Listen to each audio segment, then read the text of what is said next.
Welcome once again to the platform Nigeria. We're live at the Covenant Place, Igomu, Lagos. The platform is powered by the Covenant Christian Center. Our next speaker is His Excellency, the former governor of Anambra State, Mr. Peter Obi. Peter Gregory Obi is the recent past governor of Anambra State. He's an alumnus of Nigeria University of Nigeria Nsukka, Harvard Business School, Lagos Business School, Kellogg School of Management, London School of Economics and Political Science, Columbia, Oxford, and Cambridge universities. While in office, he served as the Chairman, Board of Securities and Exchange Commission, and as a Special Advisor to the President on Finance. He is the former Chairman of Fidelity Bank and has also held other executive positions in several blue-chip companies in Nigeria.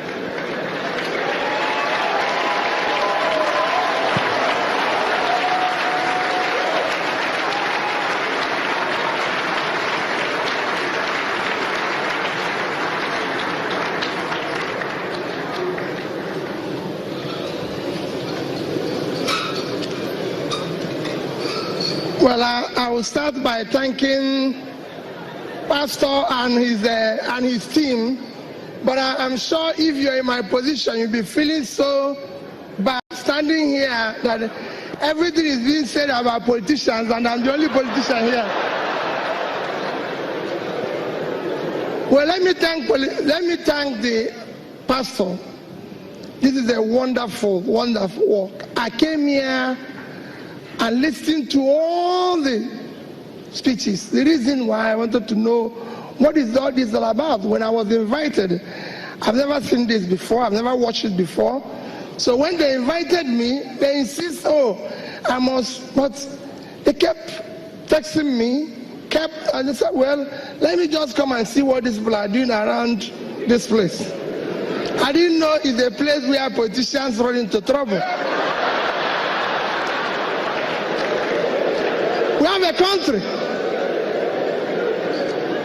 We have a country where I give you a few. I know they say statistics don't work, but I need to use a few statistics to tell you how good and bad things are and what you can do based on what every speaker here has said. This year, your country is expected to, our expected revenue for this year is 7.2 trillion from both the states and the federal government. The expected expenditure is 11.4 trillion. It's 11.4 trillion.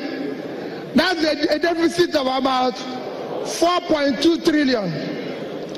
This is the type of debts that have already been incurred a year ago by the same government. They will tell you today that Nigerian debt to GDP is under 20%, is small. That's what you hear. This year, the federal government provided for debt servicing 38% of their budget, of the revenue, 38% to service the debt. Because the revenue they are getting is not enough, half of the year, they use 51% to service the debt, and they are borrowing more. You will hear words like, we are going to spend our way out of recession. I'm sure you have heard it. There's nothing wrong in borrowing. Let me say it here. Just like we are talking about selling assets, there's nothing wrong in borrowing.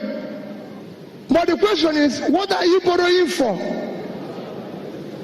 In a recession, the only way to come out of recession is to do what? Spend for growth.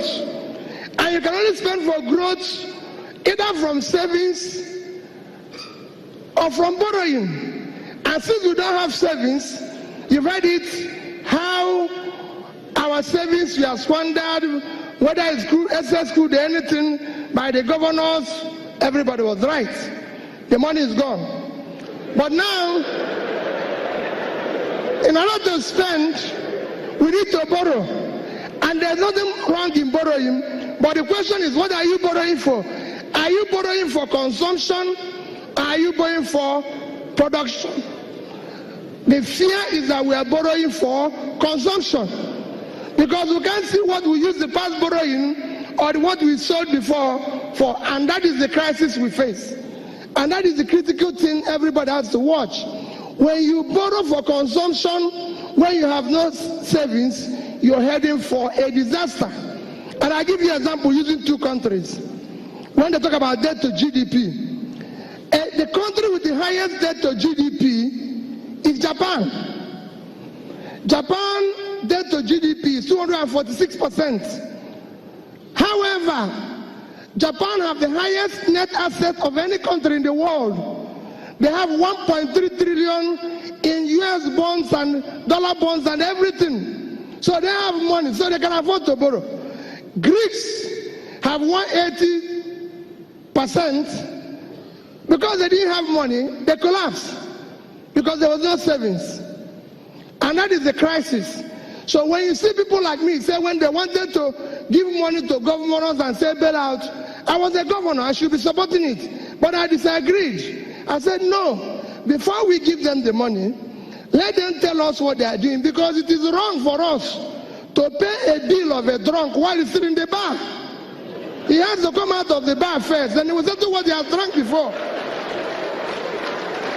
And that is where I disagree. I believe that, for me, I don't want to talk about federal government today. My topic is, the topic they gave me is cutting the cost of governance. And I don't want to talk about federal government. Other experts will talk about them.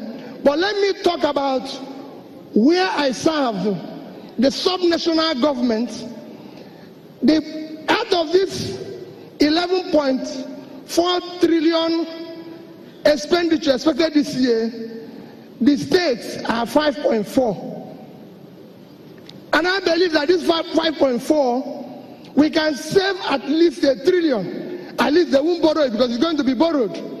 We can save 1 trillion. And people will say to me, how are you going to save it? How? One, I always say it. Out of this so-called 5.4 trillion, 12 to 15% is used in running the office of the governor, including the so-called controversial security votes, aids, everything takes almost between 12 and you're looking at about 600 to 800 billion. Thereby, I want you to listen to me. Thereby, if you decide to reduce it to 3 to 5%, it will be between 200 and 300 billion. You save at least 450 to 600 billion. That's a saving of 450 billion. If you decide to do proper procurement, competitive procurement that is competitive, you save as much as the same amount. So with these two, you've saved almost 900 billion. If you decide to do away with the unconstitutional office of First Lady, it's very unconstitutional and adds a lot of confusion to what is happening. It costs an average state today about 2 billion to run that office. And all the office does is create confusion.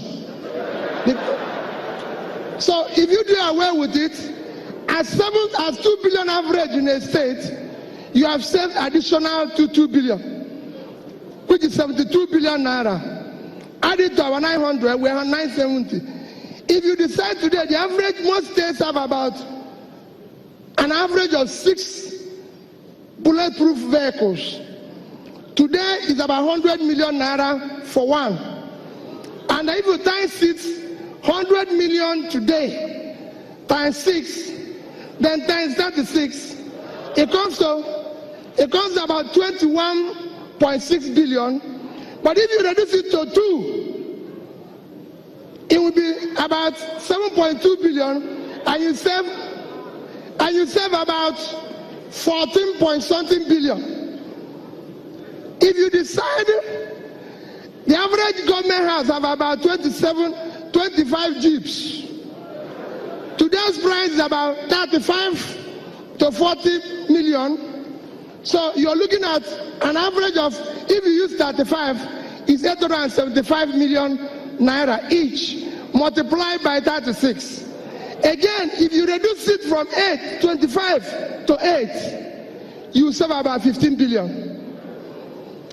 We don't need dispatch rider or whatever these people that create a lot of noise. You don't need that machine. You can go without them. Each of those machines, each of those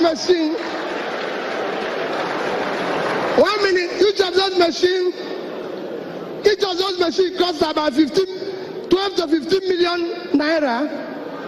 And I can tell you, most states have about 6, 7, 8 of them. If you do away with them, you will find out that it's at another savings of probably 3 billion naira. Traveling. 1 minute. Traveling. Every government house or governor can tell you the number of traveling budgets, logistics, they call it all of name, is almost 500 to 600 million. I believe you can do with, if you times again 600 times 36, I believe you can do all your travels for a third of that. You save 115. So if you look at what I've showed you now, you're going to save over 1 trillion. And I can tell you it is practical. People who said to me, Peter, how is this possible? How is it not possible? My dear, I was the governor. When I came to office, my first 4 trips to Abuja, I traveled with over 30 people. Over 30. Everybody have a title to be in the plane. Everybody have a title to do this. So, wait a minute. I'm the only person invited to Abuja. I pay for 30